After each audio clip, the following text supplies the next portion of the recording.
بسم اللہ الرحمن الرحیم۔ السلام علیکم۔ ایف ایم اسٹوریز میں خوش آمدید۔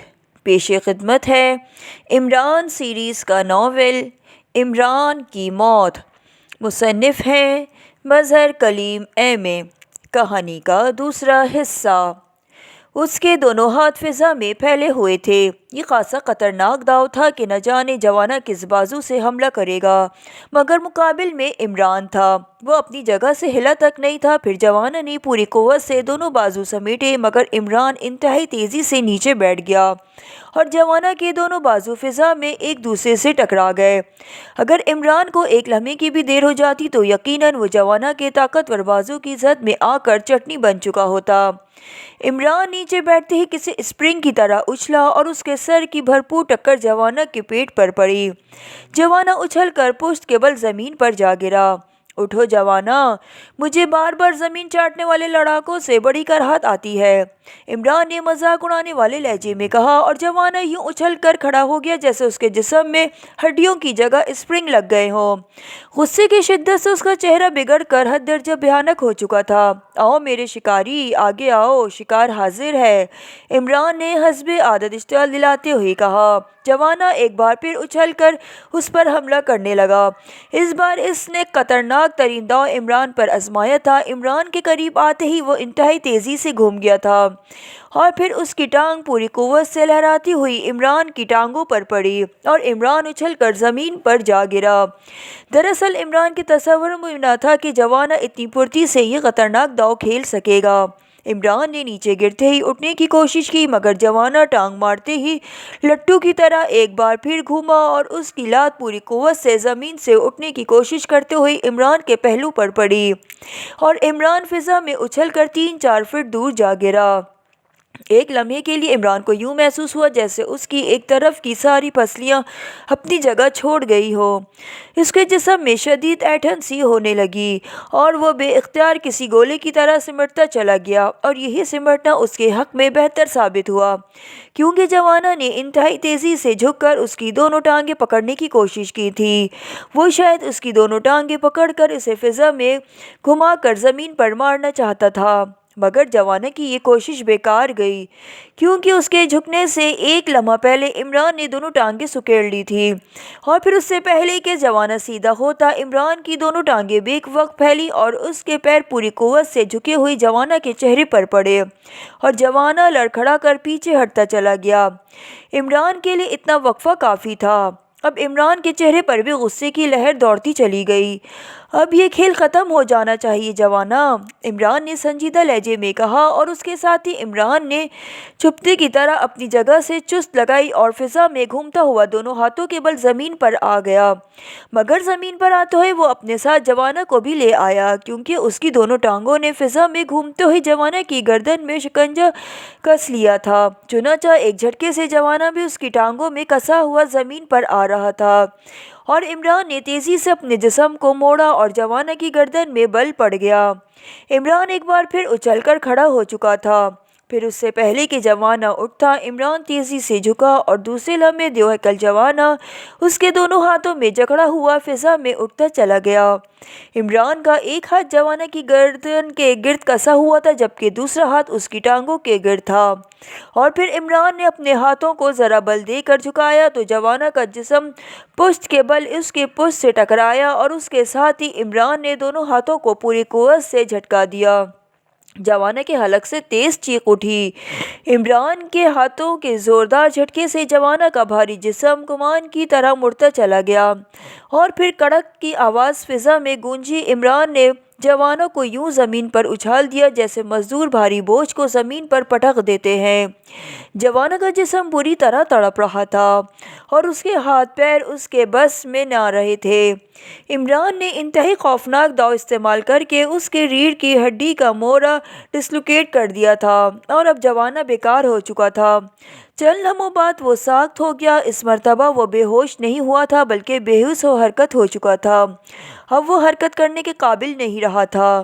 جوزف، اسے گھسیٹ کر اندر لے چلو اور بلو روم میں ڈال دو، عمران نے عمارت کے برآمدے میں موجود جوزف سے مخاطب ہو کر کہا، اور جوزف تیزی سے بھاگتا ہوا آگے آیا اور پھر اس نے زمین پر پڑے ہوئے جوانا کی ٹانگ پکڑی اور اسے گھسیٹتا ہوا عمارت کے اندر لیتا چلا گیا۔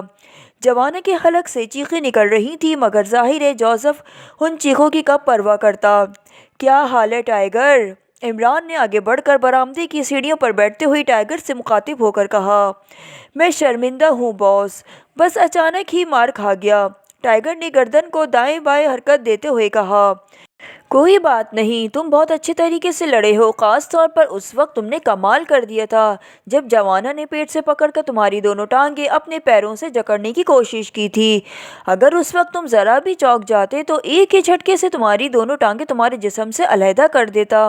عمران نے اسے کاندھے پر تھپکی دیتے ہوئے کہا۔ باس، ایک لمحے کے لیے تو مجھے اپنی موت سامنے دکھائی دے رہی تھی، ٹائیگر نے پھیکی ہنسی ہنستے ہوئے کہا۔ ویسے یہ شخص انتہائی خوفناک لڑاکا، مارشل آرٹ کا ماہر اور بے پناہ طاقتور ہے۔ ہر آدمی کا اس سے لڑنا ناممکن ہے۔ مجھے خود اسے اپنے بس میں کرنے میں دانتوں میں پسینہ آ گیا، عمران نے ہنستے ہوئے کہا۔ ٹائیگر کا رنگ بحال ہونے لگا۔ ظاہر ہے جس کی تعریف عمران ہو اس کے مقابلے میں مار کھا جانا انوکھی بات نہ تھی۔ اچھا ٹائیگر سنو، تم نے اس غیر ملکی کو اچھی طرح دیکھا ہے جس نے مجھے کار سے کچلنے کی کوشش کی تھی۔ اب تم نے اسے تلاش کرنا ہے۔ ہو سکتا ہے اس نے میک اپ کر لیا ہو، مگر تم اسے اس کی چال سے پہچان سکتے ہو۔ وہ دائیں ایڑی پر زور دے کر چلتا ہے، اسے چلنے میں تھوڑی دشواری ہوتی ہے، اور جیسے ہی وہ تمہیں نظر آئے تو مجھے اطلاع کر دو، عمران نے اسے تھپکی دیتے ہوئے کہا۔ بہتر باس، ٹائیگر نے اٹھتے ہوئے کہا، اور عمران سر ہلاتا ہوا عمارت کے اندر داخل ہو گیا، جبکہ ٹائیگر کا رخ پھاٹک کی طرف تھا۔ سلیمان کو جیسے ہی ہوش آیا اس نے اپنے آپ کو رسیوں سے بری طرح جکڑا ہوا پایا۔ منہ میں رومال ٹھسونے کی وجہ سے وہ چیخ کر بھی کسی کو نہ بلا سکتا تھا، مگر وہ کب تک اس طرح بندھا پڑا رہتا؟ وہ عمران کی عادت جانتا تھا کہ اگر وہ آ جائے تو چند لمحوں میں ہی آ جائے، اور نہ آئے تو پھر ہفتوں فلیٹ کا رخ نہ کرتا تھا۔ اور پھر عمران کو سلیمان کی واپسی کا بھی علم نہ تھا۔ سلیمان جب واپس آیا تو فلیٹ کا دروازہ لاک تھا۔ چونکہ سلیمان کے پاس ایک چابی رہتی تھی، اس لیے اطمینان سے وہ دروازہ کھول کر اندر آ گیا تھا، مگر ابھی آئے ہوئے 10-15 منٹ ہی گزرے تھے کہ اچانک یہ آفت ٹوٹ پڑی۔ اب سلیمان سوچ رہا تھا کہ کسی نہ کسی طرح ان رسیوں سے پیچھا چھڑانا چاہیے، مگر اسے کوئی صورت نظر نہ آ رہی تھی۔ آنے والے نے کچھ اس بری طرح اسے باندھا تھا کہ سلیمان کے لیے حرکت کرنا بھی مشکل ہو رہا تھا۔ آخر سوچ کر سلیمان یہی فیصلہ کیا کہ وہ کسی طرح لڑکھڑاتا ہوا فلیٹ سے باہر نکل جائے، اس طرح وہ کسی کو اپنی طرف متوجہ کرنے میں کامیاب ہو سکے۔ چنانچہ یہ فیصلہ کرتے ہی اس نے اپنے آپ کو لڑکھڑانے کی کوشش شروع کر دی، مگر اس کے جسم کو کچھ اس انداز میں باندھا گیا تھا کہ ایک گولوارے میں ہی حرکت کر سکتا تھا۔ سلیمان نے کوشش شروع کر دی، مگر جلد ہی اسے احساس ہو گیا کہ شاید فلیٹ کے دروازے تک پہنچنے میں اسے گھنٹے لگ جائیں گے، مگر اس نے ہمت نہ ہاری اور کوشش جاری رکھی۔ زبردست کوششوں اور کافی تک لڑکھڑانے کے بعد آخرکار دروازے کے قریب پہنچنے میں کامیاب ہو گیا، مگر اب مسئلہ تھا دروازہ کھولنے کا۔ گو دروازہ پوری طرح بند تھا، مگر اس کے باوجود اسے کھولنے کے لیے ہاتھ کی ضرورت تھی۔ سلیمان کے ہاتھ کھلے ہوئے نہ تھے۔ اس نے سر مار کر دروازہ کھولنے کی کوشش کی، مگر دروازہ نہ کھلا، بلکہ دروازہ لاک ہونے کا بھی اندیشہ تھا۔ پھر سلیمان نے اپنے جسم کو دائرے کی صورت میں گھمایا، بندھے ہوئے پیروں سے دروازہ کھولنے کی کوشش کی، اور پھر وہ دروازہ چند انچ کھولنے میں کامیاب ہو گیا، مگر اس کے باوجود دروازہ اتنا نہ تھا کہ وہ باہر نکل سکتا۔ چنانچہ اس نے تیزی سے ایک بار پھر رخ کیا، اور اب وہ کاندھوں سے دروازہ کھولنے کی کوشش کرنے لگا۔ ابھی وہ اس کوشش میں مصروف تھا کہ اچانک دروازہ دھماکے سے کھلا، اور ایک موٹی تازی بلی کود کر سلیمان کے جسم کو پھیلانگتے ہوئے اندر آ گئی۔ اب راستہ کھل گیا۔ اس نے سلیمان نے بلی کی طرف توجہ کرنے کے بجائے باہر کی طرف لڑکھڑانا شروع کر دیا، اور پھر وہ فلیٹ کے کھلے دروازے سے باہر آ کر راہداری میں آ گیا، مگر اب وہ ایک ٹیڑھا مسئلہ سامنے تھا۔ ہر فلیٹ کا راستہ الگ الگ تھا، اور سلیمان کے سامنے وہی دو صورتیں تھیں، یا تو سلیمان سیڑھیوں پر لڑکھڑاتا ہوا نیچے سڑک پر جا گرتا، اس طرح سڑک پر چلنے والوں کو اس کی طرف متوجہ ہونا پڑتا، یا پھر وہیں راہداری میں کسی کے آنے کا انتظار کرتا۔ مگر دونوں صورتیں ہی سلیمان کے لیے تشویشناک تھیں، کیونکہ راہداری میں ٹھہرنے رہنا تو ایسا ہی تھا جیسے فلیٹ کے اندر پڑا رہتا، اور سیڑھیوں سے لڑکنے کا مطلب تھا کہ جب وہ نیچے سڑک پر پہنچتا تو اس کی ہڈیوں کا چورا چور ہو چکا ہوتا۔ ابھی سلیمان سوچ ہی رہا تھا کہ کیا کرے کہ ایک کتا تیزی سے سیڑھیاں چڑھتا ہوا اوپر آ گیا، اس کے گلے میں موجود پٹا دیکھ کر سلیمان سمجھ گیا کہ وہ کسی کا پالتو کتا ہے۔ کتے نے بندھے ہوئے سلیمان کے جسم کو سونگھا اور اسی لمحے اسے دروازے میں بلی کی جھلک نظر آ گئی اور وہ اچھل کر بھونکتا ہوا دروازے کی طرف بڑھا۔ موتی موتی واپس آؤ! اچانک سیڑھیوں کے نیچے کسی کی آواز سنائی دی۔ شاید کتا اس آدمی کا تھا، مگر کتا تو بلی کو دیکھ کر پاگل ہو گیا تھا۔ وہ بلی کے پیچھے بھاگتا ہوا فلیٹ میں داخل ہو گیا۔ سلیمان نے محسوس کیا کہ فلیٹ کے اندر دھم چوکڑی مچی ہوئی ہے۔ کتے کے بھونکنے اور بھاگنے کی آوازیں صاف سنائی دے رہی تھیں اور پھر سیڑھیوں پر قدموں کی تیز آوازیں ابھرے۔ کتے مالک شاید کتے کو لے جانے کے لیے خود اوپر آ رہا تھا۔ ارے یہ کیا! جیسے ہی وہ نوجوان اوپر چڑھا، سامنے بندھے ہوئے سلیمان کو دیکھ کر چونک پڑا۔ سلیمان نے اسے دیکھ کر تیزی سے دائیں بائیں سر پٹکنا شروع کر دیا اور نوجوان نے جھک کر اس کے منہ سے پٹی ہٹائی اور پھر اس کے منہ میں ٹھسا ہوا رومال نکال لیا اور سلیمان نے ایک طویل سانس لیا۔ مجھے کھولو، جلدی کھولو! سلیمان نے ہانپتے ہوئے کہا۔ مگر تمہیں کس نے باندھا ہے؟ نوجوان نے حیرت بھرے لہجے میں کہا۔ تم کھولو تو صحیح!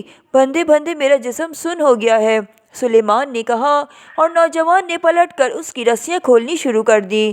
تھوڑی دیر بعد سلیمان کا جسم رسیوں کی بندش سے آزاد ہو چکا تھا، مگر مسلسل بندھے رہنے کی وجہ سے اس کا جسم سن ہو چکا تھا، اس لیے اس نے آہستہ آہستہ اپنے جسم کو حرکت دینی شروع کر دی۔ فلیٹ کے اندر سے کتے کے بھونکنے کی آوازیں ابھی تک آ رہی تھیں۔ شاید بلی کہیں چھپ گئی تھی اور کتا اس کی تلاش میں بری طرح بھونک رہا تھا۔ اب کتے کو باہر نکالو، سارے فرنیچر کا ستیہ ناش مار دے گا! سلیمان نے شکریہ ادا کرنے کے بجائے الٹا نوجوان کو ڈانٹتے ہوئے کہا۔ اوہ اچھا، پتہ نہیں موتی کو کیا ہو گیا ہے، نوجوان نے شرمندہ لہجے میں کہا اور پھر تیزی سے دروازہ پھیلانگ کر فلیٹ میں داخل ہو گیا۔ سلیمان اب اٹھ کر کھڑا ہونے میں کامیاب ہو گیا تھا اور پھر اس نے قدموں کو حرکت دی تاکہ جسم کا دوران خون پوری طرح بحال ہو جائے کہ اچانک ایک خوفناک دھماکہ ہوا اور سلیمان کو یوں محسوس ہوا کہ جیسے کسی نے اسے گیند کی طرح اٹھا کر سڑک کی طرف اچھال دیا ہو۔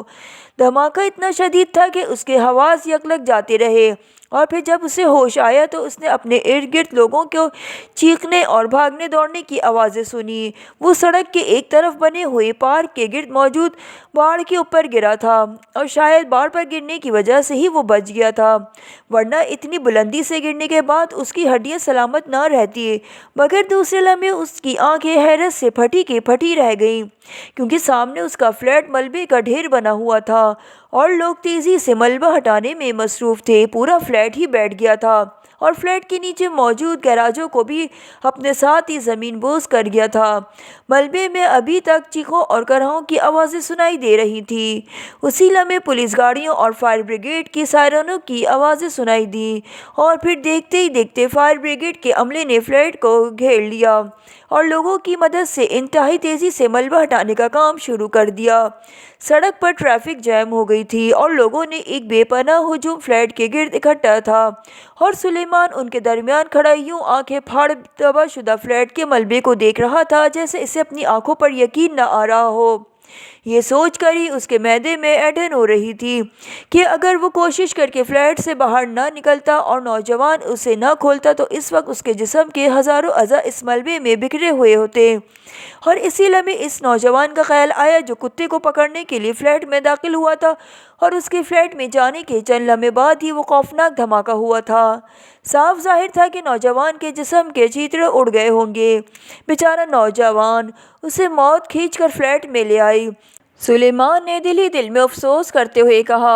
اب اسے کیا معلوم تھا کہ دھماکہ ہوا ہی اس نوجوان کی وجہ سے تھا۔ کتے کو پکڑنے کے دوران اس کا پیر اندرونی کمرے کے سامنے رکھے ہوئے پائیدان پہ پڑا تھا اور پائیدان کے نیچے ایلبرٹ کا رکھا ہوا بم ایک خوفناک دھماکے سے پھٹ گیا۔ بہرحال یہ بات طے تھی کہ نوجوان نے اپنی قربانی دے کر سلیمان اور عمران کو بچا لیا تھا، ورنہ ہو سکتا تھا کہ سلیمان رسیوں سے آزاد ہو کر فلیٹ میں واپس جاتا اور پھر اس کا پیر بم پر پڑ جاتا۔ تھوڑی دیر بعد ملبے سے لاشیں اور زخمی نکلنے شروع ہو گئے اور ایمبولینس گاڑیاں تیزی سے حرکت میں آ گئیں۔ سلیمان کافی دیر کھڑا یہ منظر دیکھتا رہا، پھر وہ واپس مڑا اور ہجوم سے نکلتا ہوا ایک طرف بڑھتا چلا گیا۔ افراتفری کی وجہ سے کسی کو یہ معلوم نہ ہو سکا کہ سلیمان کا تعلق اس فلیٹ سے ہے اور اس نے اپنی جان بوجھ کر اپنا تعارف نہیں کرایا تھا کیونکہ پھر اسے پولیس کو تفصیلی بیان دینا پڑتا اور وہ نہیں چاہتا تھا کہ عمران کو بتائے بغیر وہ پولیس کو کسی قسم کا بیان دے۔ اس نے ہجوم سے ہٹ کر ایک گلی کا رخ اختیار کیا اور پھر گلی کراس کر کے وہ ایک سڑک پر آ گیا۔ چند لمحوں بعد اسے خالی ٹیکسی مل گئی اور ڈرائیور کو رانا ہاؤس کا پتہ بتا کر وہ پچھلی نشست پر ڈھیر ہو گیا۔ اس کے دماغ میں ابھی تک دھماکے ہو رہے تھے اور جسم موت کے ہاتھوں بچ کر نکل آنے پر ابھی تک سنسنا رہا تھا۔ اس نے رانا ہاؤس کا رخ اس لیے کیا تھا کہ فلیٹ کے علاوہ عمران کا مستقل ٹھکانہ وہی تھا اور اسے معلوم تھا کہ اول تو عمران وہاں مل جائے گا اور نہ بھی ملا تو کم از کم جوزف تو وہیں ہوگا اور اس کے ذریعے وہ کہیں نہ کہیں عمران کو ڈھونڈ نکالے گا۔ ٹیکسی خاصی تیز رفتاری سے مختلف سڑکوں پر دوڑتی ہوئی رانا ہاؤس کی طرف بڑھتی چلی جا رہی تھی اور سلیمان اب یہ سوچ رہا تھا کہ وہ عمران کو اپنے بھاگنے جانے اور بچ نکلنے سے متعلق کیا تفصیلات بتائے گا۔ راشیل بڑے مطمئن انداز میں ایکسیلیٹر پر دباؤ ڈالے گاڑی آگے بڑھائے چلے جا رہا تھا۔ اس کا شکار مفلوج حالت میں سڑک کے عین درمیان میں پڑا ہوا تھا اور راشیل سوچ رہا تھا کہ بس اب چند لمحوں کی بات ہے، اس کے بعد $20 لاکھ اس کی جیب میں ہوں گے۔ مگر ابھی کار عمران سے 10 فٹ دور تھی۔ اچانک ایک دھماکہ سا ہوا اور پھر تیز رفتاری سے دوڑتی ہوئی کار کا رخ اچانک مڑ گیا اور کار ڈولتی لڑکھڑاتی ہوئی بائیں طرف مڑتی چلی گئی۔ اچانک دھماکے اور گاڑی کا توازن بگڑنے سے راشیل ایک لمحے کے لیے بوکھلا گیا مگر دوسرے لمحے اس نے اپنے آپ پر قابو پا لیا اور اسٹیئرنگ پر دائیں طرف پورا زور ڈال دیا تاکہ گاڑی الٹ نہ جائے۔ گاڑی جس طرف مڑی تھی وہاں درختوں کا ایک ذخیرہ تھا اور گاڑی کا رخ اس ذخیرے کی طرف ہی تھا۔ راشیل نے بڑی مشکل سے اپنے ہوش و حواس سلامت رکھتے ہوئے کار کو کسی درخت سے ٹکرانے سے روکا اور پھر جیسے ہی کار کی رفتار قدرے کنٹرول ہوئی اس نے بڑی پھرتی سے بریک لگا کر گاڑی روکی اور دوسرے لمحے دوسری سیٹ پر پڑا ہوا کیمرہ اٹھائے وہ تیزی سے نیچے اترا اور پھر سامنے طویل جھاڑیوں میں بھاگتا چلا گیا۔ عین آخری موقع پر گولی کے دھماکے اور کار کا رخ مڑنے کی بنا پر وہ سمجھ گیا کہ عمران کے ہمدرد آن ٹپکے ہیں اور ان کا وار ناکام رہا، اس لیے بجائے وہاں رکنے کے وہ تلوہ سے تیزی سے بھاگتا ہوا سڑک سے دور ہوتا چلا گیا۔ اسے افسوس تو ضرور تھا کہ عین موقع پر منزل دور چلی گئی مگر وہ اپنی جگہ مطمئن ضرور تھا کہ اگر وہ عمران کے ساتھیوں کے ہاتھ نہ آیا تو اس کا دوسرا موقع ڈھونڈ نکالے گا۔ جھاڑیوں میں بھاگتے بھاگتے وہ جلدی ایک رہائشی کالونی کے پشت پر جا پہنچا اور پھر اس کالونی کی گلیوں میں ہوتا ہوا وہ مین روڈ پر پہنچ گیا۔ کالونی کے چوک پر پہنچ کر اسے خالی ٹیکسی مل گئی اور اس نے ڈرائیور کو اپنے ہوٹل کا پتہ بتا کر پچھلے نشست پر بیٹھ گیا۔ ٹیکسی ایک جھٹکے سے آگے بڑھی اور اب اطمینان ہونے پر وہ سوچنے لگا کہ آخر یہ دھماکہ کس نے کیا اور عین موقع پر عمران کو بچانے کے لیے کون آ پہنچا تھا، جبکہ سڑک دور دور تک سنسان پڑی ہوئی تھی اور اسے آدمی تو آدمی چڑیا کا بچہ بھی کہیں دکھائی نہیں دے رہا تھا مگر اس کے باوجود یہ بات یقینی تھی کہ کوئی شخص وہاں موجود تھا اور اس نے عین آخری لمحات میں گاڑی کا رخ موڑ کر عمران کو یقینی موت سے بچا لیا تھا۔ اور یہ بات تو کسی کی بچے کی سمجھ میں بھی آ سکتی تھی کہ گاڑی کا رخ موڑنے والے نے یقیناً اسے بھی دیکھ لیا ہوگا اور پھر عمران نے بھی اس کی شکل اچھی طرح دیکھ لی تھی، اس لیے ظاہر ہے اب اسے میک اپ میں رہنا ہوگا۔ چنانچہ ہوٹل پہنچتے ہی اس نے سب سے پہلا کام یہ کیا کہ کمرہ خالی کر دیا اور اپنا بیگ لے کر اس ہوٹل سے تھوڑی دور واقع ایک اور ہوٹل میں کمرہ بک کرا لیا مگر اس ہوٹل کے کاؤنٹر پر پہنچنے سے پہلے ایک کیفے کے ٹوائلٹ میں گھس کر اپنا حلیہ تبدیل کر لیا تھا۔ ہوٹل کے کمرے میں بیگ رکھنے کے بعد وہ کافی دیر تک نئے منصوبے پر سوچ بچار کرتا رہا اور پھر اس نے یہی فیصلہ کیا کہ اسے عمران کے فلیٹ کی نگرانی کرنی چاہیے اور پھر جیسے ہی عمران وہاں پہنچے اور وہ موقع دیکھ کر سائلنسر لگے ریوالور پر اس سے فائرنگ کرے اور نکل جائے۔ راشیل کی عادت تھی کہ جب وہ ایک بار کام پر نکل کھڑا ہوتا تو پھر وہ وقت ضائع کرنا گناہ عظیم سمجھتا تھا۔ وہ شکار پر مسلسل اور تابڑتوڑ حملے کرنے کا عادی تھا اور عموماً اسے کامیابی حاصل ہو جاتی تھی کیونکہ شکار آخر کب تک مسلسل حملوں سے بچ سکتا تھا۔ چنانچہ اس بار اس نے کیمرہ وہیں کمرے میں چھوڑا، لباس بدلا اور سائلنسر لگا ریوالور بیگ میں نکال کر جیب میں ڈالا اور ہوٹل سے باہر نکل آیا۔ اس نے دل ہی دل میں فیصلہ کر لیا تھا کہ اب وہ ہوٹل میں واپس اس وقت آئے گا جب اسے اپنے مقصد میں کامیابی ہو جائے گی۔ ہوٹل سے نکلتے ہی اس نے ٹیکسی ارینج کی اور اسے کنگ روڈ کا پتہ بتا کر وہ پچھلی نشست پر بیٹھ گیا۔ اس نے فلیٹ کا حدود اربع پہلے دیکھ لیا تھا۔ فلیٹ کے سامنے ایک ریسٹورانٹ تھا جس کے دروازے پر شیشے لگے ہوئے تھے۔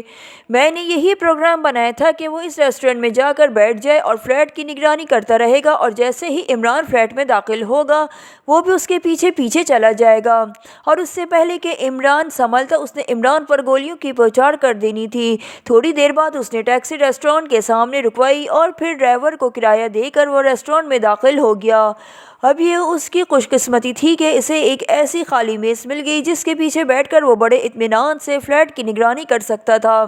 اس نے کرسی سنبھالتے ہی سب سے پہلے کھانے کا آرڈر دیا، اور پھر کھانا کھانے کے دوران بھی اس کی نظریں مسلسل فلیٹ کی نگرانی میں مصروف رہیں۔ کھانا کھانے کے بعد اس نے کافی منگوائی اور پورے اطمینان سے اس نے چسکیاں لینی شروع کر دیں۔ ابھی اس نے آدھی کافی کی پیالی ختم کی تھی کہ اس نے ایک نوجوان کو فلیٹ کی سیڑھیاں چڑھتے ہوئے دیکھا۔ اس کی نظریں اس نوجوان پر جم گئی۔ وہ نوجوان چال ڈھال، عمر، قد و قامت، عرضے کے کسی طور پر بھی عمران نہ لگتا تھا، اس لیے وہ خاموشی سے بیٹھا کافی پیتا رہا۔ کافی کی پیالی ختم کر کے اس نے ویٹر کو بل لانے کے لیے کہا، پھر ادا کرنے کے بعد وہ کرسی سے اٹھا اور ریسٹورانٹ سے باہر نکل آیا۔ نوجوان کو اوپر گئے ہوئے 10 منٹ کے قریب گزر چکے تھے، اور راشیل سوچ رہا تھا کہ آخر وہ نوجوان کون ہے اور اوپر کیا کر رہا ہے۔ ابھی وہ سڑک کے کنارے کھڑا یہی سوچ رہا تھا کہ فلیٹ کے اوپر جا کر صورتحال کا اندازہ کرے یا یہیں رک کر کا فی الحال نگرانی کرنے کی اکتفا کرے کہ ایک خوفناک دھماکے سے لڑکھڑا کر بے اختیار زمین پر جا گرا۔ دھماکہ اس قدر خوفناک تھا کہ اسے اپنے ہوش و حواس پر قابو نہ رہا۔ اسے ایک لمحے کے لیے یوں محسوس ہوا جیسے دھماکہ عین اس کے قدموں کے نیچے ہوا ہو، مگر گرتے گرتے اس نے ایک آدمی کی فلیٹ سے آڑ کر باہر پارک کی باڑ پر گرتے ضرور دیکھ لیا تھا، اور پھر جب وہ اپنے آپ کو سنبھال کر اٹھا تو یہ دیکھ کر حیران رہ گیا کہ عمران کا فلیٹ گیراجوں سمیت ملبے کی صورت اختیار کر چکا تھا، اور دوسرے لمحے ارد گرد کے لوگ شور مچاتے اس فلیٹ کی طرف دوڑے، اور دیکھتے ہی دیکھتے وہاں بے پناہ ہجوم اکٹھا ہو گیا۔ راشیل بھی دوڑتا ہوا اس ہجوم میں شامل ہو گیا، اور چند لمحوں بعد اس نے اس باڑ پر اس آدمی کو اٹھتے دیکھ لیا جو دھماکے کے ساتھ ہی فلیٹ سے باہر آ گیا تھا۔ یہ نوجوان نہ تھا جسے اس نے فلیٹ میں جاتے دیکھا تھا۔ اس کی تیز نظریں اس آدمی پر جمی ہوئی تھیں اور اس کے چہرے پیدا ہونے والی کیفیات کو بغور دیکھ رہا تھا۔ اس آدمی کے چہرے خوف کے آثار جیسے نمایاں ہو کر رہ گئے، یوں لگتا تھا جیسے اس کو فلیٹ کے تباہ ہونے کا یقین نہ آ رہا ہو، مگر اس شخص نے نہ ہی کوئی چیخ و پکار کی اور نہ ہی کسی کو آگے بڑھ کر یہ کہا کہ وہ اس فلیٹ سے باہر آ گرا ہے۔ راشیل کے اندازے کے مطابق وہ شخص کوئی گھریلو ملازم جیسی چیز دکھائی دے رہا تھا۔ تھوڑی دیر بعد پولیس کی گاڑیاں اور فائر بریگیڈ والے بھی پہنچ گئے، اور فلیٹ کا ملبہ اٹھانے کا کام تیزی سے شروع ہو گیا۔ راشیل دھماکہ ہوتے ہی یہ بات تو سمجھ گیا تھا کہ یہ دھماکہ ایلبرٹ کی کوششوں کا نتیجہ ہے، کیونکہ ایسے کاموں میں ایلبرٹ ماہر تھا، مگر اس آدمی کے اطمینان سے راشیل نے یہ سمجھ لیا تھا کہ کم از کم عمران دھماکے کے وقت اس فلیٹ میں موجود نہ تھا، کیونکہ اگر وہ فلیٹ میں ہوتا تو کم از کم یہ شخص فطری طور پر کبھی بھی اس طرح اطمینان سے کھڑا نہ رہتا۔ اور اب مسئلہ تھا کہ عمران کہاں تھا۔ اب تو فلیٹ میں کسی کی واپسی بھی ناممکن ہو چکی تھی، اور راشیل اس فلیٹ کے علاوہ اور کوئی جگہ جانتا بھی نہ تھا۔ چنانچہ اس نے سوچ سوچ کر یہی فیصلہ کیا کہ اس شخص کی نگرانی کرنی ہوگی۔ یہ یقیناً فلیٹ کی تباہی کی خبر عمران تک پہنچائے گا، اور وہی ہوا۔ اچانک وہ شخص ہجوم سے باہر نکلنے لگا، راشیل بھی اس کے پیچھے تھا۔ ہجوم سے باہر آ کر وہ شخص ایک گلی میں گھس گیا، اور سڑک پر آ کر اس نے ایک ٹیکسی کو روکتے دیکھا۔ راشیل نے تیزی سے ادھر ادھر نگاہیں گھمائیں، اور پھر ایک بلڈنگ کے سائے میں ایک موٹر سائیکل کھڑا نظر آ گیا۔ راشیل تیزی سے اس موٹر سائیکل کی طرف گھستا چلا گیا۔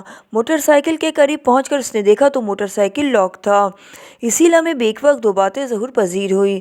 اس شخص کو ایک کالی ٹیکسی مل گئی، اور عین اس لمحے موٹر سائیکل کا مالک بھی پہنچا۔ اس نے لاک کھولا اور اگنیشن میں چابی گھمائی تھی کہ راشیل اچانک پوری قوت سے اسے دھکا دیا، اور اس کے گرتے ہی وہ اچھل کر موٹر سائیکل پر بیٹھا، اور دوسرے لمحے اس نے اسٹارٹنگ سوئچ آن کے ایک جھٹکے سے موٹر سائیکل آگے بڑھا دی۔ موٹر سائیکل کا شور کرتا چیختا ہوا اس کے پیچھے دوڑا، مگر راشیل اب اسے کہاں سائیکل تک پہنچنے دیتا۔ وہ پوری رفتار سے موٹر سائیکل آڑے ٹیکسی کے پیچھے دوڑاتا رہا۔ جب اس ٹیکسی کے قریب پہنچ کر اس نے اس آدمی کو پچھلی نشست پر بیٹھتے دیکھ لیا تو پھر اطمینان سے اس ٹیکسی کے تعاقب میں وہ مصر ہو گیا۔ وہ خاصا فاصلہ دے کر ٹیکسی کا تعاقب کر رہا تھا کہ وہ تعاقب سے آگے نہ ہو سکے۔ ٹیکسی مختلف سڑکوں پر گھومتی ہوئی ایک بڑی سڑک پر پہنچ گئی، خاصی بڑی عمارت کے گیٹ پر جا کر رک گئی۔ راشل موٹر سائیکل آگے بڑھائے چلا جا رہا تھا اور پھر اس نے ایک کیفے کے سائٹ پر موٹر سائیکل روک دی اور اسے اسٹینڈ پر کھڑا کر کے وہ تیز تیز قدم اٹھاتے ہوئے اس عمارت کی طرف بڑھتا چلا گیا۔ جس وقت وہ عمارت کے قریب پہنچا، اس نے ایک نوجوان کو عمارت کے گیٹ سے نکلتے اور گیٹ کے قریب کھڑی ہوئی موٹر سائیکل پر سوار ہو کر جاتے دیکھا۔ موٹر سائیکل سوار کے جانے تک وہ ایک ستون کی آڑ میں رکا رہا۔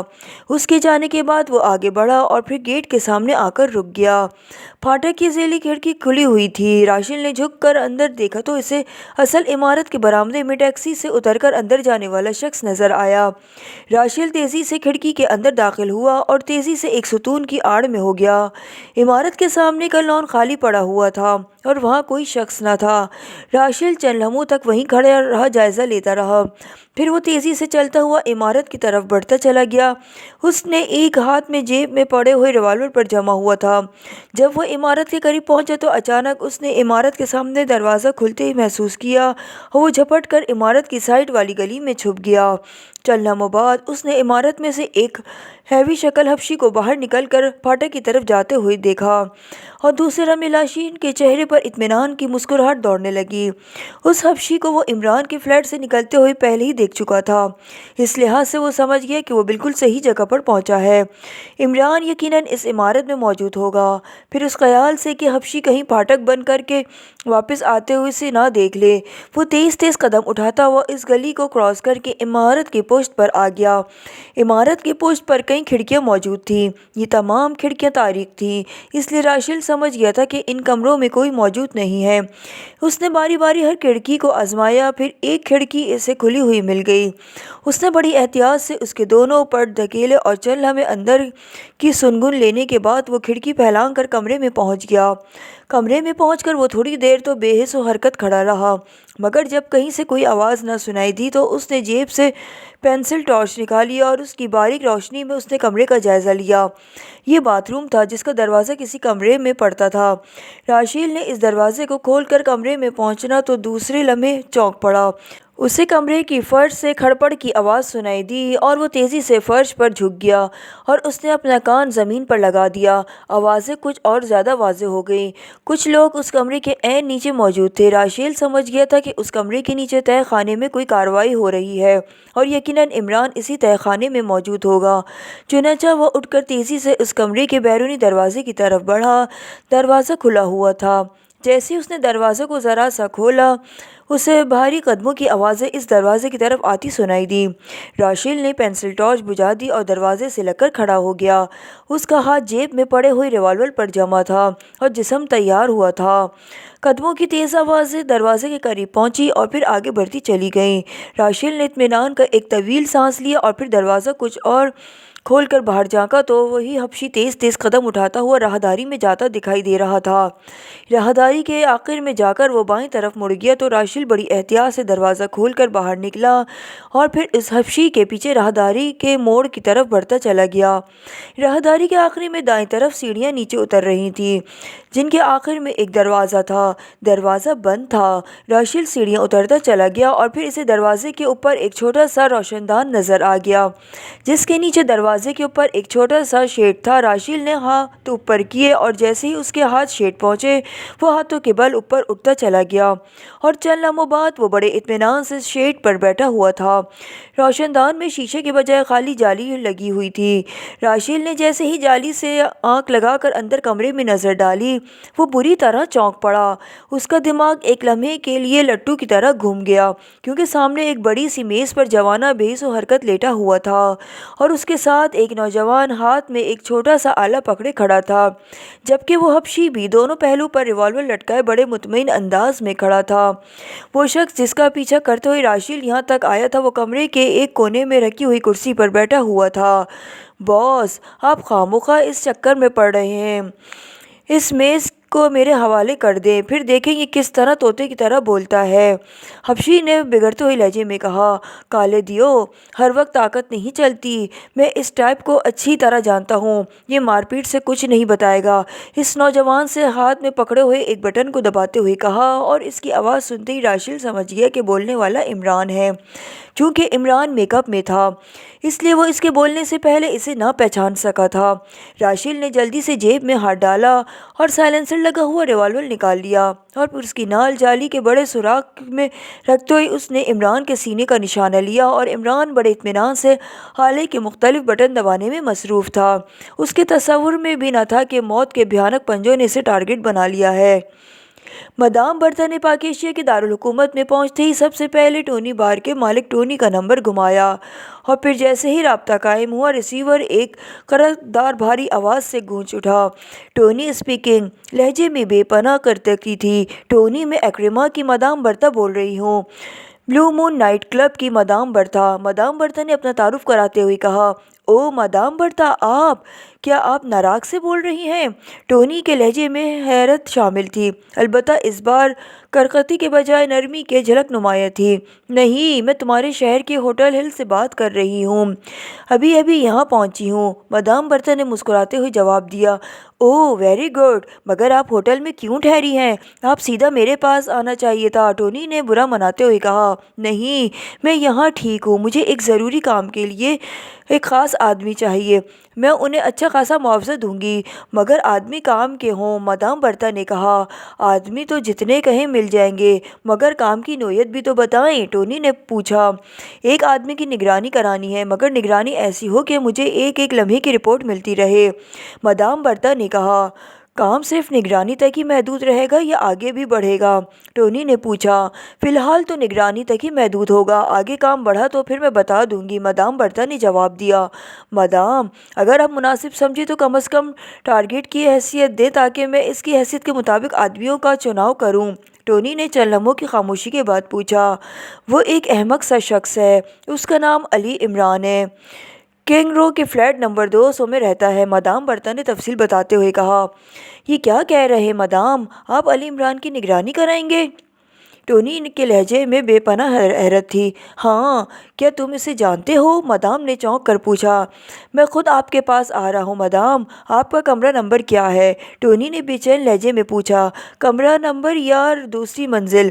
مگر کیوں، کوئی خاص بات ہے؟ مدام نے حیرت بھرے لہجے میں پوچھا۔ آپ خاص بات کہہ رہی ہیں، خاص الخاص بات ہے، میں ابھی پہنچ رہا ہوں، آپ میرا انتظار کریں، ٹونی نے کہا، اور اس کے ساتھ ہی رابطہ ختم ہو گیا۔ مدام نے ڈھیلے ہاتھوں سے ریسیور کریڈل پر رکھا، اس کے چہرے پر حیرت تھی، اس کا خیال تھا کہ عمران کو یہ غنڈے ٹائپ لوگ نہ جانتے ہوں گے، مگر عمران کا نام سن کر ٹونی پر جو رد عمل ہوا تھا اس سے ظاہر ہوتا تھا کہ عمران کو نہ صرف وہ اچھی طرح جانتا ہے بلکہ اس سے خاصا خوفزدہ بھی ہے۔ یہ عمران کی شخصیت کا ایک نیا پہلو تھا۔